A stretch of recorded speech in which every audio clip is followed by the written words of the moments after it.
So in between crazy calls or like intense meetings at work, even if I'm leading the meetings and have full, control of the meeting, it's still like, drains you. Anything like that, I would always, whether, even if it's just me or employees or whoever's around me, it's just like, hey, taking 5. And I'm a musician. And I started playing drums when I was 11. And so I had my drum set up there in a room. And my take 5 was running into that room and just laying down a beat or whatever the hell I wanted to lay down, mess around on the drums for 5 minutes. I set the timer 5 minutes, and I came out of there just like, it felt like a power nap mixed with it was play, Welcome back to Amplify with Jess Extra, where we grow your ideas, influence, and income. Today's guest, Adam Tanaka. He is a multiple-time founder who, on paper, had it all. He has built and sold companies, and now he speaks on the power of play and creativity in business. But the start of his story was rough. He had a childhood of trauma and a desperate search to just escape, often camping in his backyard bushes just to cope. But that early experience really shaped him, leading him to a rock-bottom moment as an adult, even while his business thrived, and a single knock on the door that changed everything. Now Adam shares how play, mental health, and community are deeply connected and how we can bring more joy into our lives and work. Let's start at the beginning, when Adam's imagination was his only escape. It was rough. It was a pretty difficult childhood. I will say that both parents were very supportive from a distance. And we grew up with, little to nothing. Dad working all the time because he had to. Never saw him. Mom, she got addicted to pharmaceuticals because she just got bored, I think, being in a small town. And so from there, it really was like, mom being around, but not there mentally and emotionally, and with me and my younger sister, and us not having that stability, I would see mom going to really dark places, and she was the only adult figure that I had to look up to, and so she would bury herself in drugs, and to the point to where it kind of became a weekly thing of her attempting suicide. And and you were how old at this time? When this first came about, I was about 12 years old when it first came about, but I didn't know. It sounds odd, but I didn't know what was going on. And it wasn't really until around 13, 14, early teenage years, when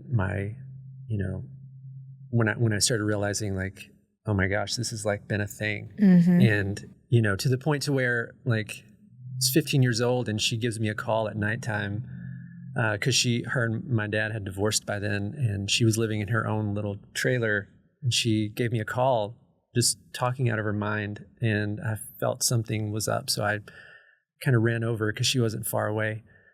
She didn't live far away. And I ran over there, and her house, half of the house was on fire. And so I ran inside, and she had started a fire in the kitchen to burn the house down. And she was sitting on the couch, just kind of staring at this fire, and looks over at me and just says, "I love you." And so I, burns on her arms. I ran over, grabbed her, pulled her out of the house, put her in the yard, and we just kind of watched the house burn and the fire department coming, and nobody else in my family knowing what the heck was going on, obviously, because it was just me. And that sounds so dramatic, but that's the thing, is that was the norm. That was my norm. It was all this. It was urgency and all the time. And then how did that? I mean, I'm sure obviously this is a loaded question of how did that impact you? But how did it really shape who you are today? I know that you have had some struggles yourself which I want to get into if you're willing, but what was the path for you to then become this entrepreneur? Man, I think for me, it's like, I feel like I never really was able to own something and call my own. And so it only made sense to kind of move into something to where I could just kind of at least have something to hold on to that's mine. And so I started little, businesses when I was a kid, fixing bikes for friends or whatever.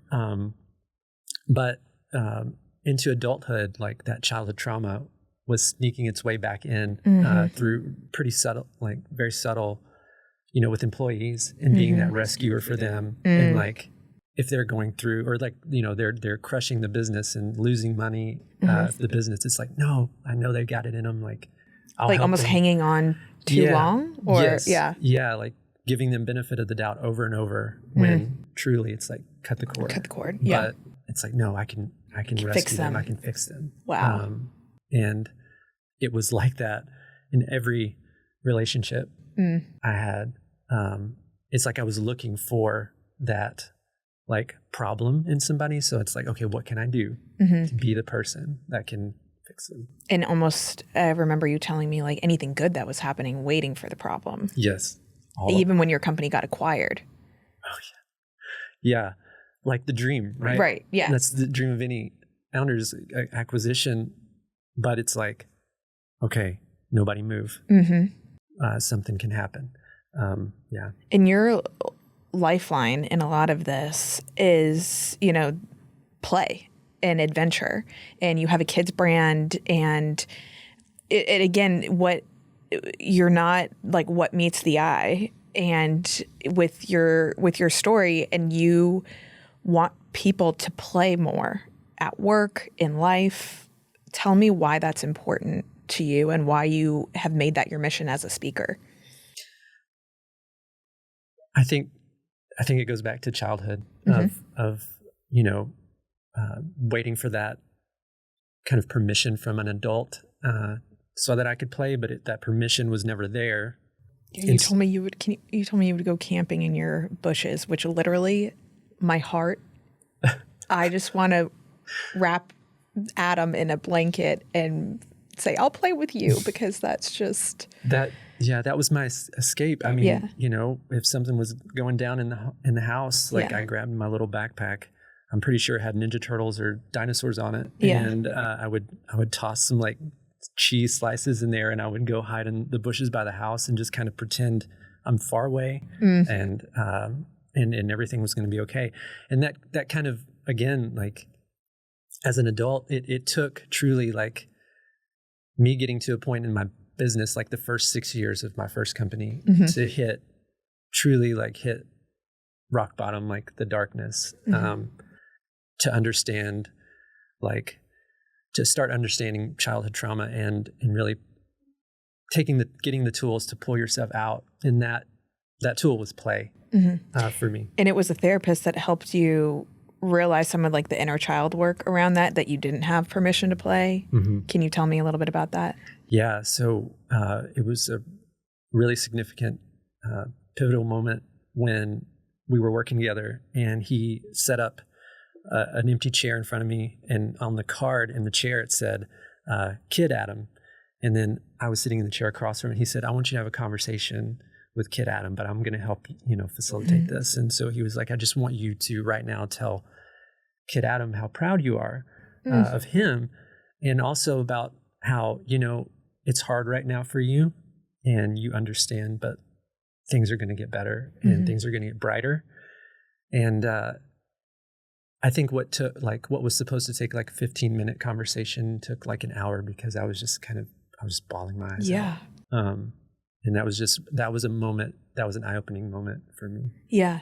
And I think, one of the things that I've learned so much from you, like hearing you speak and talk about play, is that sometimes play feels counterproductive, especially as adults.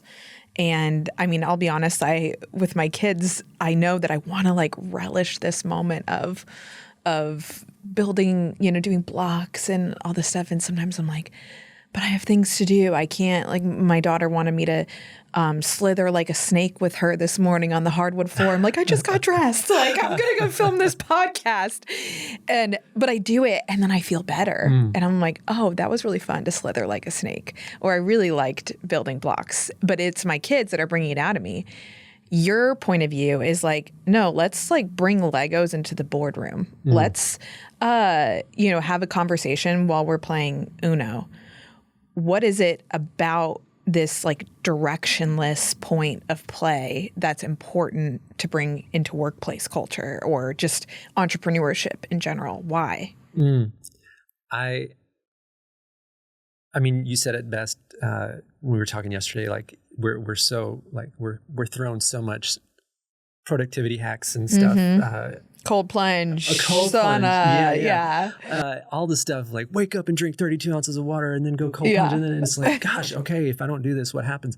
And it's like, and so I think it's one of those things where we're so scattered throughout the day, and founders, entrepreneurs, we have like 100+ decisions to make in a day, and whether we realize it or not. And I think that for me, what I've found is that play puts you in the moment. And when you're in the moment, you can actually, it's almost like meditative. And you just, your thinking is not only clearer, but it's more creative. Yeah. And creativity is pretty cool. Because I realize now that like when I do play, when I am playful at work, I feel like the rigidness of my like thoughts and ideas start to dissolve. And I'm like, oh, I wonder what that would look like. I wonder what it would look like even, in my stage presence. If I go up there and give myself permission to have fun on stage instead of going up there and saying like, I have to go up there and freaking nail this. That's really suffocating to be like, I got to go up there and do a great job. But if I'm like, I'm going to go up there and serve them the best I can, but also have fun, it's such a different experience for me. I don't think I told you this, but when I was filming a LinkedIn learning course, and we had wrapped filming. This was at their headquarters in Santa Barbara, and we were done, and we still had like 2 more hours of studio time. And they go, okay, we're done. We got all the shots we need. What if we just started over with the first few shots, but you just go nuts, like play, have fun. Here's a clown nose, use props, go into the camera frame, whatever. And those were the ones that we ended up using for the main course because it brought something out of me. They gave me permission to play, and it made it so much better and more engaging for it. How can we give ourselves permission to play in our lives? You talk about something you did at your old company called Take 5. Tell me about that. Yeah. So sometimes you have pretty intense calls with clients or partners or whatever. And so in between crazy calls or like intense meetings at work, even if I'm leading the meetings and have full, control of the meeting, it's still like, drains you, anything like that. I would always, whether, even if it's just me or employees or whoever's around me, it's just like, hey, taking 5. And I'm a musician. And I started playing drums when I was 11. And so I had my drums set up there in a room. And my take 5 was running into that room and just laying down a beat or whatever the hell I wanted to lay down, mess around on the drums for 5 minutes. I set the timer 5 minutes.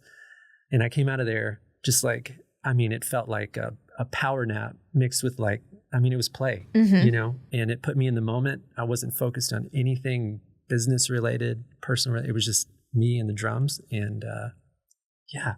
And like, what can people do to find their take 5 in the day? It's like, you could have a ball at your desk. You could, what are some, maybe not ideas, but like, what can people do to create those pockets of time? Because there's people that'll say, well, I don't have 5 minutes. Like, I can't do this. Yes. I have a buddy he was a skater when he was a teenager, and he's like 50 years old, but he isn't a founder, but he's a leader in his company, and they have some railing in the warehouse area, outside of the warehouse area. And so like what he's found is like, he brought his skateboard to work, and for just a couple minutes, go out there and just try to like, just do an ollie or something. Like, I say simple, I can't even do an ollie. It's going to come in like, one day, like arm dislocated, like I was just taking 5. Right. But truly, like, you know, he's been at that company for over 12, 13 years. And like, he loves it because he's able to just put himself in that moment of play. And so I think it's really just kind of honing in on not necessarily a hobby, but just what do you enjoy doing that you can just escape for a minute? Because I don't have 5 minutes. Well, if you can't take 5 to just kind of disconnect for just a second, 5 minutes, then that's a whole other issue. It's like you're the one who needs it most. Yeah. Like we're too busy to meditate. We probably need to meditate, you know, which is me. Exactly. Yes. I'm like have my insight timer going while I'm like doing the dishes, but I'm doing them consciously. Right. Yes. One of the things that you also talk about, that's one of like my favorite parts of your talk, is like you set this like goal for yourself to be, I'm going to post on LinkedIn every day for like 2 years. And then you're in Iceland and you see a sheep farmer. Tell me about this story. Yeah. I don't know. The sheep farmer changed my life, and I didn't even get to meet him. So after selling the business and stuff, I've never been out of the country. I never went out of the country. And so for the first time, it was like, okay, I can do this. Yeah. I didn't bring my computer. First time ever.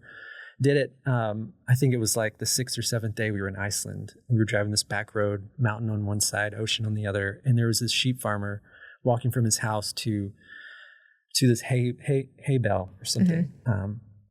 Sheep were following him, and we kind of slowed down and pulled off. And I was just like, you know, just focused on this sheep farmer. And so my partner and I started talking about it during the drive of like, man, I've been overcomplicating everything in my life, everything for so long. And it was truly like looking at the sheep farmer. I remember saying like, I bet he doesn't have a LinkedIn. You know, I bet that guy doesn't have a LinkedIn. That sheep farmer doesn't have a LinkedIn. You know? But what if he did? What would it say? But truly like, it just, for some reason, that moment helped me realize that overcomplicating was not the way. Right. And that sometimes rigid goals don't do what we want them to do. And the instead of setting the expectation of just like play and have fun, I'm going to play on LinkedIn. I'm going to see what works. I'm going to experiment. Nice. I'm going to post this video. I'm going to, this poem about play came into my head. Well, I wonder if people will like it. Like just setting the expectation of play is so simple. But again, going back to you're not what meets the eye. One of the first things that drew me to you was your openness about this point in your life where you had just landed the biggest client. Like your business was thriving. You had a whole team of people, yet you were in a really dark moment in your life. Can you take us there? Because I think that there's a really great takeaway that a lot of people can learn from it. Yeah. It was about 6 or 7 years into the business.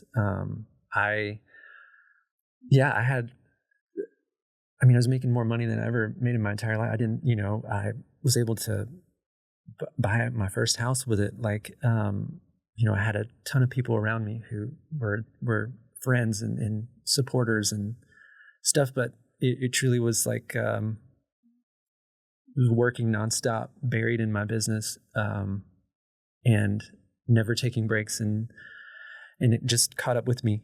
And it was one night in October that I made the decision that I was done and I was going to end it. And so I set some automated emails out to my closest customers, and I wrote 3 letters, one to my dad and to a couple of other people, and that was it. I was done, and literally this sounds crazy, but literally like it was seconds, I think, before my best friend in the world just shows up in my back door. It was nighttime. Like it was kind of later, and he showed up on my back door, and he was like, he had no reason to be on that side of town. And he was like, hey man, I just wanted to come by, see what you're up to. Wow. I thought he called you. I didn't know he physically showed up. No, he showed up. Yeah. Wow. He showed up. He literally was going the complete opposite way that he lived. And he just stopped by and was like, what are you up to? And I'm like, oh, nothing, man. Just kind of wrapping up the day. Just kind of knocking out some emails. And so he was like, you want to grab a drink? And so I grabbed a couple of drinks out of the fridge, a couple of beers, and we sat and we just talked and we just hung out. Wow. And he went home. I went to bed. And it wasn't until a month or so later, I said, hey, I need to talk to you. Yeah. And I told him about it. And I told him that you literally saved my life. Yeah. And that was kind of the kickoff to a whole new world for me. Yeah. It really, one of the things you talk about is like one of the key ingredients of play is people. And it makes these shared experiences and brings you closer.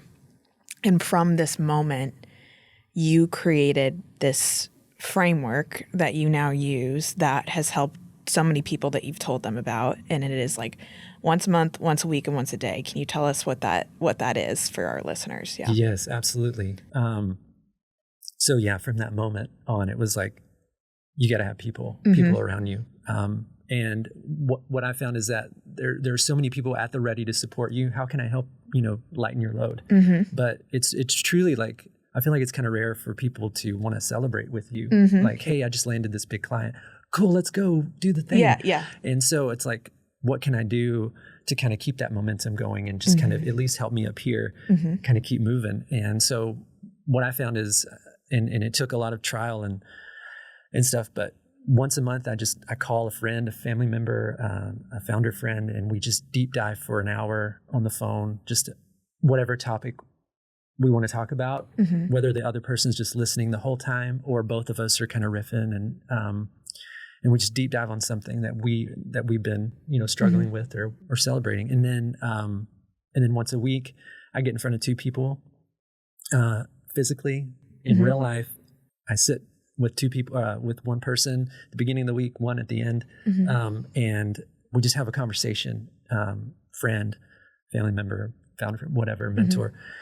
And no goals, just talk. And then once a day, I send a voice note to somebody. And it's just simply, just wanted to check in, see how you're doing today. And that for me has helped me in more ways than I can even describe. To be effective as a human. Yeah. It's so easy to just be in our own world and be in our own bubble and only talk logistics. So, I'm just thinking about even with like my partner, like who's picking up the kids today? Are you picking up? And when was the last time we were like, how are you doing? We talk all the time, but do we check in all the time? And I think that gives us a framework of once a month, we need a deep dive. Once a week, we need to sit in front of someone, and once a day, check in on someone. And of course, this is going to make us feel better, but also to your story, you have no idea what other people are going through. Even if they appear wonderful on social media, we know that's not telling the full story. And so I think that you are such a living testament to what it means to check on other people, to add some play into your life. And I'm going to get emotional, but I'm just really glad that you're here. And I'm glad that he knocked on your door, but I'm glad what you've made it mean for other people. So thank you. Oh, gosh, thank you. Is there anything as we end that you would like our listeners to know about either incorporating play or mental health or checking on people? Yeah. I think I think something that struck a chord with me and that really helped kind of me maintain having people around you, a community of real people, is a mutual friend of ours, Sam. He said something a while ago that I think about every day. And he said that we have to build our community before we need it. And I realized, and I got chills saying that, but I realized like that's what saved me, and that's what keeps you moving is your people. Yeah. I think for anyone who's listening that's like, where do I begin?